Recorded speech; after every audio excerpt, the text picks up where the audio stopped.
Hello everyone, it's Gigabeef here, and today I'm going to show you why the RSASS is probably the best gun in Tarkov. With its accessibility, cost and performance, as well as one special feature that you need to know about, this combination puts it at least to the top of the category within 7.62 NATO rifles. Before we continue, today's video is sponsored by the Ridge wallet, but with something a little bit different. When I was getting married and looking for a wedding band, I found the selection in the traditional jewelers quite disappointing. All I wanted was something sleek and minimalist, and there really wasn't anything that modern. So introducing the Ridge ring. As well as their excellent wallet and key case selection, Ridge now have their series of men's rings as well, either for minimalist style or indeed an attractive modern wedding band. I have the burnt titanium version to show you here, but there's a number of the classic Ridge styles that are available, and they all look really cool.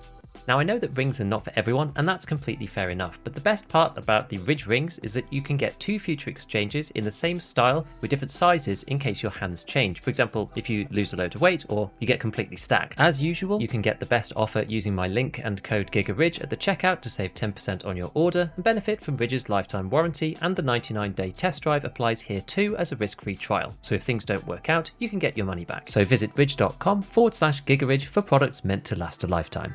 So, to start with, although you have to get to Peacekeeper 4 and complete Wet Job 5 to access this weapon directly, at level 37, this is actually lower than many of the other top level traders, such as 38 for Skier 4's Mark 47 Mutant and level 40 for Mechanics RD704. But much more importantly, the barter that appears at Peacekeeper 3 is typically very good towards the later stages of a wipe. While you need to keep dog tags earlier on for quests, 8 bear and 8 USEC tags of level 15 and above is a useful way to get more value than simply selling them, as each tag is worth 378 rubles per level, making the best value just under 91k if you had all level 15 tags. This is amazing compared to the 170k equivalent from Peacekeeper, but naturally you won't have all level 15 ones to hand, so as the levels get higher, this value reduces. The break-even point is at around level 28, so any tags below this are worth using for the barter rather than selling to Therapist if you do plan on using the RSASS at some point in the future. Many players do use this barter already as the earliest viable method for acquiring an RSASS to use in Gunsmith 13, as before then the only way to get one is having good RNG finding one out in the world, which is pretty unlikely. So now that we have our base weapon, let's take a look at the minimum recoil build. One of the best things about the RSASS is that the standard version comes with the longest barrel, the best gas block and the meta handguard already, which cuts down the modding expense dramatically.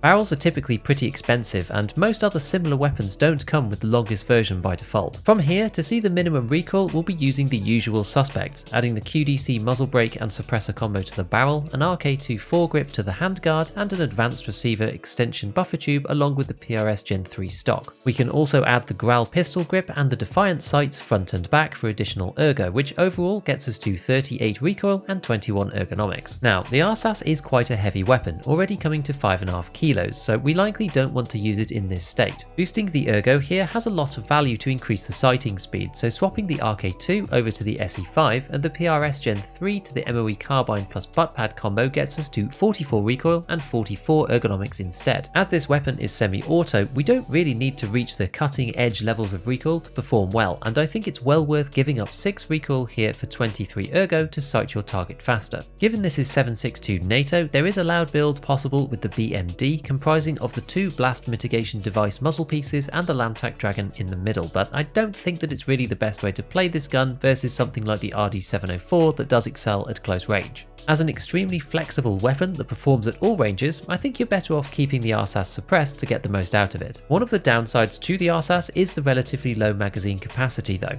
At 20 maximum only, we're definitely going to want to use these all of the time. However, given that it's semi-auto and the ammo choice that goes with it, the impact of this is diminished somewhat. Optics wise, as always, this is a personal preference. You can get one more ergonomics using the Geisley Mountain top, and the Voodoo, Razor and Schmidt 1x8 are normally considered the best scopes here, with the Schmidt typically being much cheaper and in keeping with the tan aesthetic. With our build secured, let's take a look at this special feature that pulls the RSASS ahead of the other competitors, the time for the gun to resettle after firing a shot. A great comparison here is the M1A. While technically on paper the M1A has a lower recoil statistic, the RSASS is miles faster in resetting the aim point once a shot has been fired, which practically leads to a dramatic improvement in the rate of fire achievable whilst keeping the weapon on target. Here is the M1A firing individual controlled bullets and then firing as soon as the reticle has recentered. Against the RSASS, you can see the improvement in recentering time has a big impact on the ability to take follow-up shots accurately. In fact, the RSASS is the strongest on this overall when compared to all of the other comparable weapons of this caliber, and it's this that makes it feel extremely consistent to use and comfortable to fire. The final piece of the puzzle is ammo. This is relatively simple. M61 is one of the best bullets in Tarkov that's not a find-in-raid only cartridge, and being craftable in the hideout makes it sustainable generally so long as you are a bit careful with ammo management. The pen value of 64 gives a greater than 90% chance to penetrate even class 6 armor, so when using it, it's as if no one is wearing any armor at all, and with 70 damage it's a clean 2-shot kill to the thorax, even taking into account a small amount of armor damage mitigation. So finally, let's check out a few raids with the RSASS from recent late wipe gameplay in patch 13.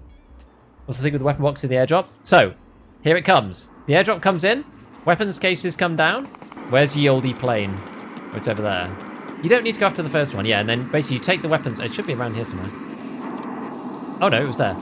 Oh, I can see it. Yeah, you take the weapons crates back to your stash and open them. They're supposed to have stuff in them, but right now they're bugged, so they don't actually give you anything, which is annoying. Hopefully we could spy somebody from all the way over there, but I guess not. I did slightly lose track of where the airdrop was, fortunately.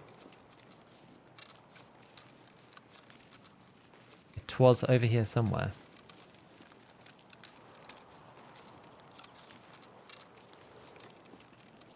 We know there's somebody else skulking about as well.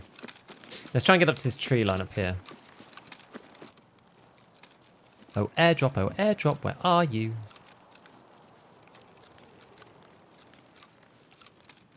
Where are you, airdrop? Huh.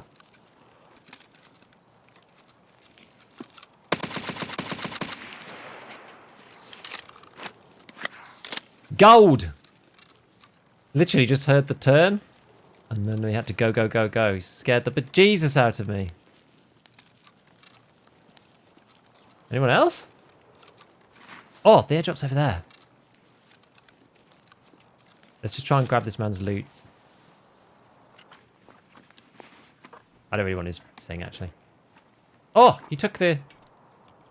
He had the airdrops. Let's go. Mule SJ6, let's go!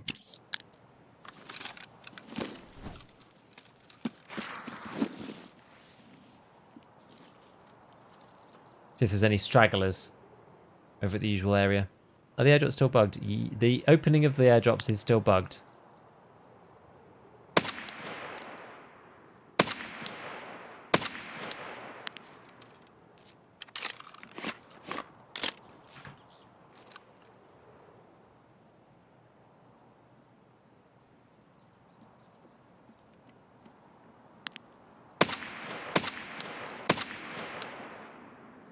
Did he just die?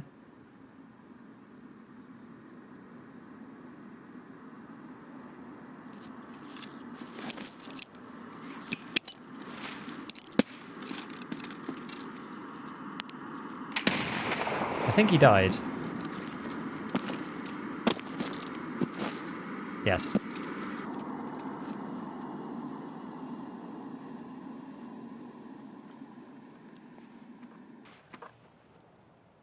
Adrenaline, nice.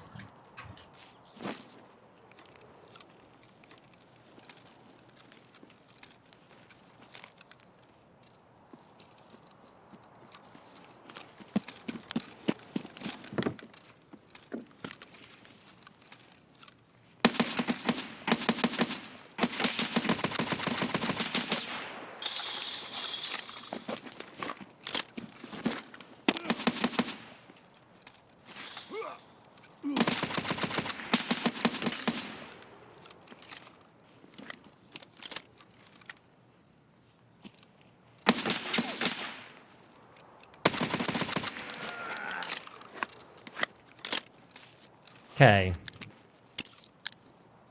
We bleeding, eh? A hobble fight. Yeah.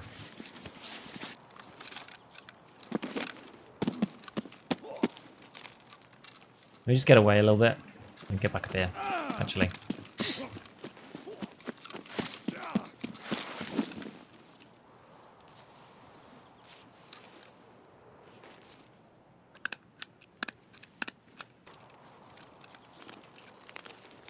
has he got like a redoute on?